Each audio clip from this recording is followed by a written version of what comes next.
on arrêtait d'avoir honte de nos erreurs et nos échecs? Mieux.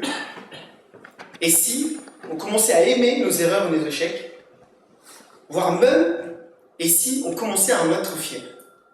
Alors je sais, depuis qu'on vous a annoncé qu'il allait y avoir une conférence sur les erreurs et les échecs, ça ne vous emballe pas trop. Parce que vous auriez préféré que je vienne là, que je vous explique comment créer le produit parfait, comment le lancer et réussir à tous les coups. Mais le problème, c'est que ça, moi je ne sais pas faire. Et deux, ça présupposerait qu'il existe une sorte de recette de la réussite. Et là, on rentre dans un paradoxe. Le paradoxe de l'entrepreneur, qui d'un côté, en cherchant à réussir, va essayer de se tenir à distance de toutes les erreurs, de tous les échecs. Va essayer de les fuir, de les nier, de les renier, en essayant de trouver une sorte de recette secrète du succès.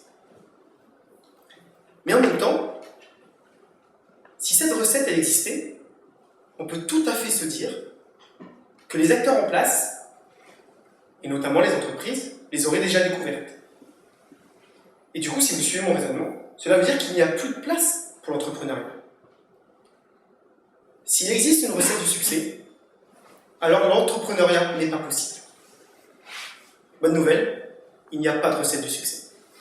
Et c'est ce qui fait que nous pouvons tous aujourd'hui nous réveiller un jour libres et entrepreneurs. La réalité, c'est que on doit cesser de fuir les erreurs et les échecs. Et c'est pour ça que moi, par exemple, j'estime que le vrai héros de l'entrepreneuriat, c'est pas l'entrepreneur à succès dont on nous parle sans cesse.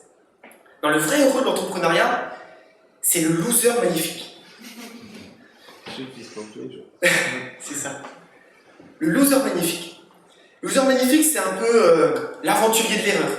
C'est le virtuose de la défaite, c'est le maestro de l'échec. C'est un vrai amoureux de l'erreur et de l'échec. Et pour moi, le plus bel exemple de la lose magnifique, c'est James Dyson.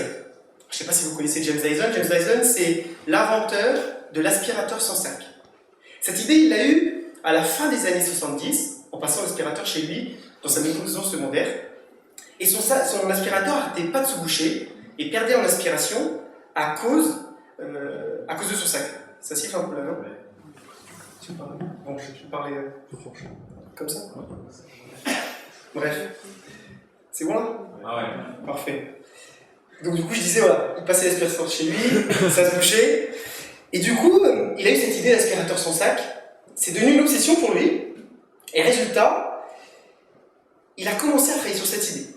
Et pendant 5 ans, il a passé tout son temps et placé toutes ses économies pour créer cet aspirateur. Pendant ces 5 années, il a créé 5126 prototypes, qui furent tous des échecs. Mais il le dit lui-même, il a appris de chacun. Il faut se rendre compte, 5126 aspirateurs échecs. Mais le 5127e a été un succès. Alors même s'il a galéré un petit peu après, parce qu'il a dû être confronté à l'industrie des aspirateurs qui n'avait pas envie de voir disparaître les sacs qu'il revendait très cher. Toujours est-il que c'est ce prototype-là qui l'a propulsé vers le succès et qui a fait de Dyson, aujourd'hui, l'une des entreprises les plus innovantes au monde. On se sèche tous les mains grâce à eux, avec de l'air. Et ils ont inventé aussi récemment le ventilateur sans pale. Alors j'ai calculé, un prototype réussi sur 5127, cela veut dire qu'il a échoué 99,92% de son temps. Et il le dit lui-même, il n'a aucun problème avec les erreurs et les échecs, car il a compris que tout succès est avant tout fait d'erreurs et d'échecs.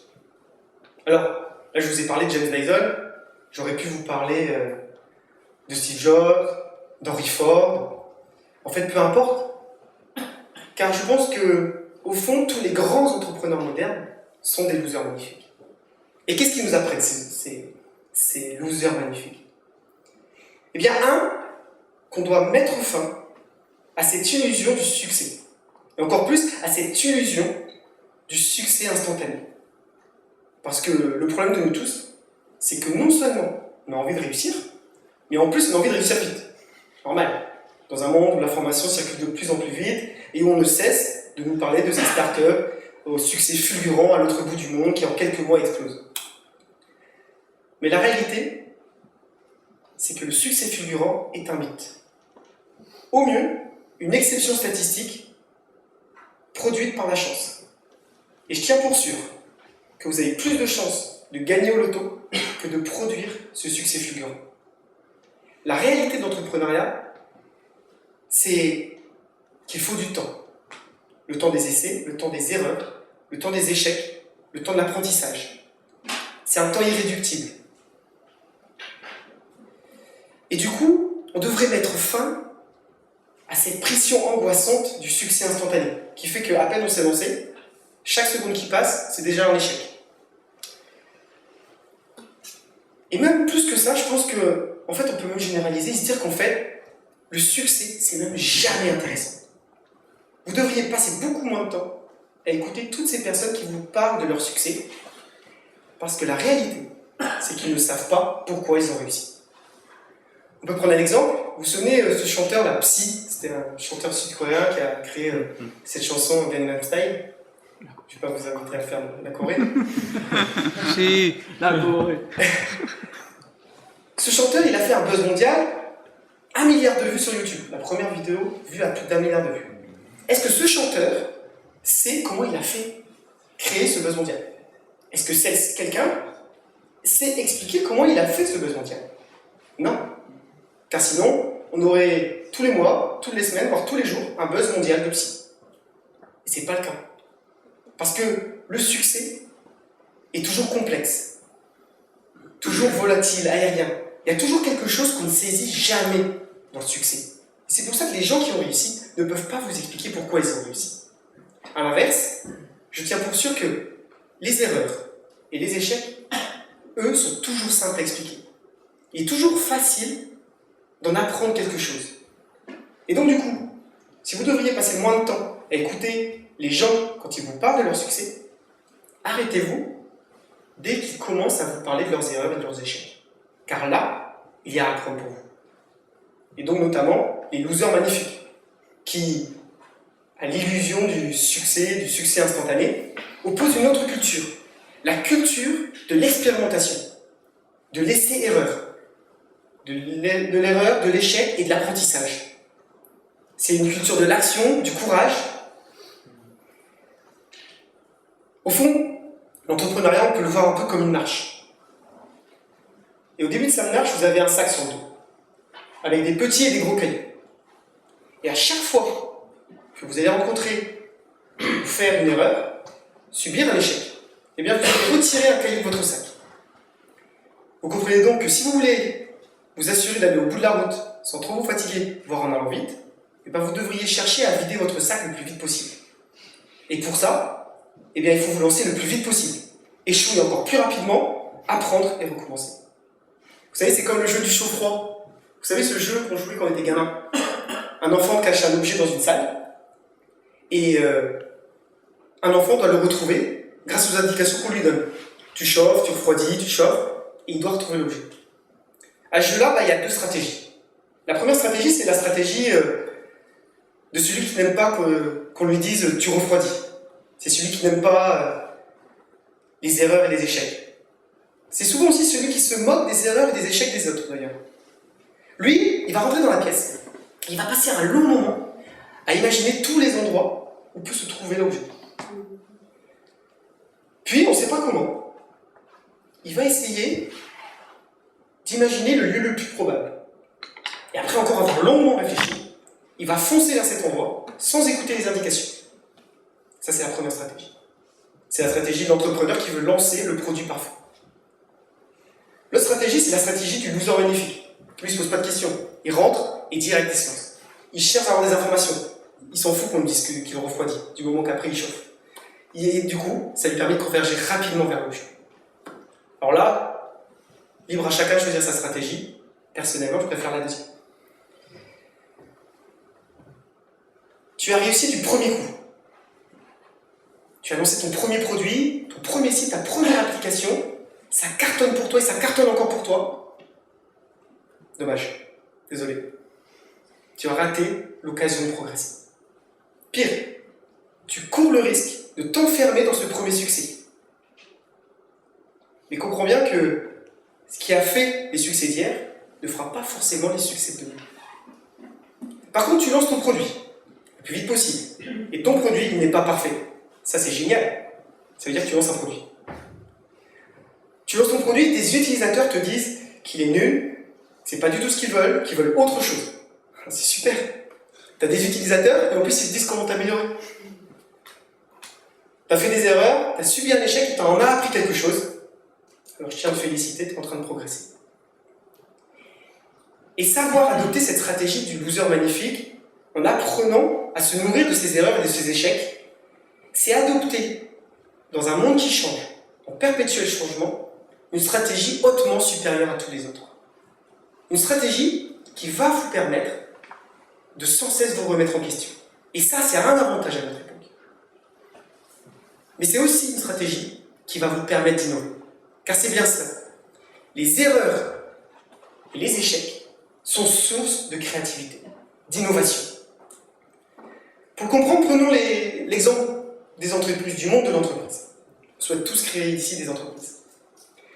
Eh bien, une entreprise qui ne ferait jamais d'erreur, qui ne subirait jamais d'échec, c'est une entreprise qui est en danger. Car c'est le signe qu'elle cherche à reproduire trop longtemps ce qui a fonctionné par le passé, pour elle ou pour ses concurrents. Et les grandes entreprises, les grandes industries, elles ne disparaissent pas pour des fautes de gestion, elles disparaissent parce qu'elles ont fait trop longtemps ce qui a fonctionné par le passé. À l'inverse, une entreprise qui permet à ses salariés, à ses collaborateurs, d'essayer de faire des erreurs, qui est capable d'innover. Et là, je vais tomber dans l'exemple bateau, je sais, je m'en excuse, mais Google, c'est le meilleur des exemples. Chez Google, ils ont cette culture de célébrer leurs erreurs et leurs échecs. Et d'ailleurs, il y a cette histoire à propos de Sheryl Sandberg, qui est la directrice de la publicité chez Google, alors je ne sais plus si c'est encore elle actuellement. Et elle raconte que, après avoir pris une décision un peu trop rapidement, sur laquelle elle ne s'étale pas, elle a fait perdre à Google des millions de dollars sur une décision trop rapide de communication. Et au moment où elle allait voir Larry Page, pour s'excuser de cette erreur, Larry Page lui a dit qu'il était très heureux qu'elle ait fait cette erreur. Parce que cela montrait que Google savait prendre des risques, savait tenter d'aller vite, et cela, c'était la clé de l'innovation. À l'inverse, il expliquait que si Google n'avait pas de temps en temps de gros plantages, eh bien cela voudrait dire qu'ils ne prennent pas assez de risques. À un moment où on se pose des questions sur l'avenir de Google+, il faut l'avoir en tête. Parce que c'est bien ça. La prochaine fois que vous entendrez telle ou telle erreur, tel échec de telle ou telle entreprise, posez-vous cette question. Est-ce le signe d'une faillite de cette entreprise, ou plutôt le symbole que cette entreprise se met en position d'être capable d'innover, en faisant partie d'un petit groupe d'entreprises très en avance sur toutes les autres. Et du coup, je me dis que, inspiré par Dyson, par Google, par tous les losers magnifiques, eh bien on devrait rentrer dans une nouvelle ère de l'erreur et de l'échec. Pas juste les accepter, hein. Non, les aimer, voire même les utiliser. Car l'erreur et l'échec peut être source d'innovation. Vous vous êtes trouvé en équipe, ou vous allez prochainement chercher des collaborateurs. Au lieu de leur demander quels sont leurs succès, de toute façon, ils ne sauront pas vous expliquer. Demandez-leur quelles sont leurs erreurs, quels sont leurs échecs, et qu'est-ce qu'ils en ont appris. Vous avez envie de savoir qui vont être vos clients. C'est difficile des fois. J'ai vu des post-it un peu vagues sur vos tableaux tout à l'heure. Inversez la question. Qui ne va pas être votre client? Qui va trouver votre produit inutile, nul et pourquoi? Vous allez éclairer le problème autrement et obtenir, à mon avis, un grand nombre d'idées pour vous. Vous voulez savoir qu'est-ce qui va faire la réussite de votre projet dans un an. Inversez le problème, vous êtes lancé, et dans un an, projetez-vous, vous avez échoué. Pourquoi? Je dis ça parce que récemment j'ai lu un papier à propos d'un investisseur américain qui, en 2004, a eu une idée très intéressante. Alors qu'à l'époque, les fonds d'investissement étaient encore traumatisés par l'éclatement de la bulle Internet en 2000. C'était devenu quasiment une période taboue. Vous ne vouliez plus du tout entendre parler de toutes ces startups qui s'étaient cassées la gueule, dont les business models étaient mauvais, qui avaient fait faillite. Lui, il est arrivé à un conseil d'administration en suggérant cette idée en disant « Mais pourquoi on n'irait pas voir dans ces échecs passés s'il n'y a pas des succès futurs ?» Alors son idée elle a été accueillie avec beaucoup de scepticisme. Et résultat, il s'est quand même lancé tout seul à la recherche d'informations sur ses business plans passés, sur ses échecs passés. Il a fait ce premier constat. Il est très difficile à notre époque d'obtenir de l'information sur les erreurs et les échecs passés. C'est un vrai tabou. Et c'est le cas en France, c'est aussi le cas aux États-Unis. Il est facile d'avoir l'information sur les succès, on n'analyse jamais les erreurs et les échecs. Du coup, le résultat, il s'est retrouvé à acheter des magazines entre 1997 et 2000 et à découper tous les articles qui parlaient de telle ou telle start-up qui se lançait à l'époque. Il a rempli son bureau avec tous ces papiers et il a essayé de comprendre quelles avaient été les raisons de l'échec de ces modèles. Et il en a tiré à peu près 4 grandes composantes qu'il a appelées les 4 chevaux de l'apocalypse. En 2000, les connexions à Internet étaient très mauvaises. Les moteurs de recherche n'étaient pas au point, du coup il était très difficile de se repérer sur Internet. Les gens n'avaient pas l'habitude d'acheter en ligne. Et enfin, le marché de la publicité en ligne n'était pas du tout mature. Sauf que pour celui qui avait réussi à analyser ça et à comprendre lesquelles de ces startups avaient échoué pour au moins 3 à 4 de ces chevaux de l'apocalypse, il comprenait alors tout de suite qu'en 2004, à l'époque où ces 4 chevaux de l'apocalypse étaient devenus les 4 fantastiques, car les connexions Internet s'étaient améliorées, les moteurs de recherche Google en tête étaient devenus performants, les gens commençaient à avoir l'habitude d'acheter en ligne et le marché de la publicité en ligne était mature, alors certains de ces modèles redevenaient valides. Du coup, entre 2004 et 2006, il a orienté tous ses investissements sur des startups qui se présentaient à lui sur des modèles qui collaient à ces modèles passés.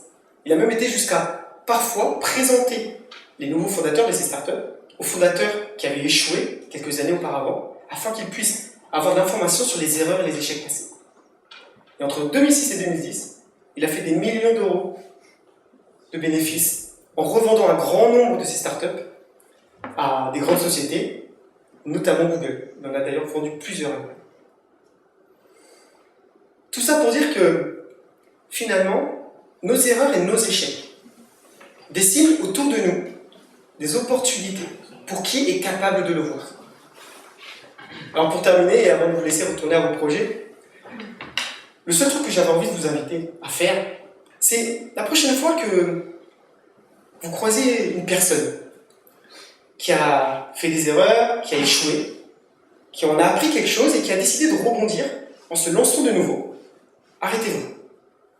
Parce que vous êtes probablement en face d'un loser magnifique et vous devriez, 1, le féliciter et 2, le remercier. Car ce sont les losers magnifiques qui font progresser notre monde en comprenant que les erreurs et les échecs sont les conditions du succès. Merci pour votre attention.